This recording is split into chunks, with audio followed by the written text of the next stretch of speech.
Ellie is a troubled teenager who lives with her mother, stepfather, and half-sister Anna in the Louisiana woods near Caddo Lake. She does not get along well with her parents, and she finds common language with her sister with mixed success, so when Anna disappears one day, adults begin to suspect that Ellie is somehow involved in her disappearance. The girl embarks on her own search for her sister and suddenly discovers an anomaly that allows her to travel back in time. The anomaly is also found by a man named Paris, who is trying to make sense of his mother's mysterious death. In the late 50s on American television there was a black and white series called The Twilight Zone, which consisted of short novellas based on stories about fantastic and paranormal events. Quite popular, it was on the air for 5 seasons, and in the 80s came a second round, with a feature-length movie in 1983 and an updated version of the series, which in turn ran for 3 seasons. The sci-fi and horror almanac format had become extremely popular by this time, and in addition to The Twilight Zone there were released, for example, Amazing Stories from Steven Spielberg, and several other such anthology shows, including, of course, the cult Tales from the Crypt.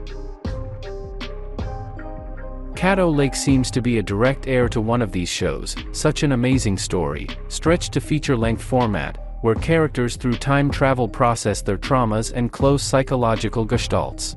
It's not that this story is too spacious for an hour and a half, but rather it's laconic and tight, which is more typical for short films, and there is a lack of authorial ambitions. It's as if the movie doesn't initially claim to do anything but help the viewer to have a wonderful evening.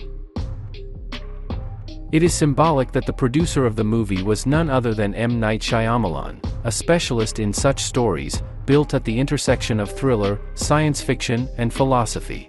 It's not the first time he's produced a movie through his company Blinding Edge. He's not directing himself, but his previous purely production project Watchers was his daughter Ishana's directorial debut, and he wrote the screenplay for 2010's The Devil, while in the case of Caddo Lake he just gave a chance to the creative duo of directors and writers Logan George and Celine Held, who had previously directed a few episodes for his TV series Servant.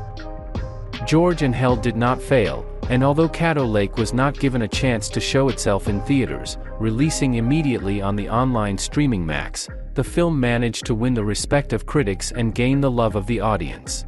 Thanks to the unusual script, which interestingly mixes sci-fi and existential psychology, the hypnotic visuals of flooded Louisiana forests, and interesting casting, Dylan O'Brien as Paris and Eliza Scanlen as Ellie play discreetly, but easily connect viewer to their characters, making you feel for them.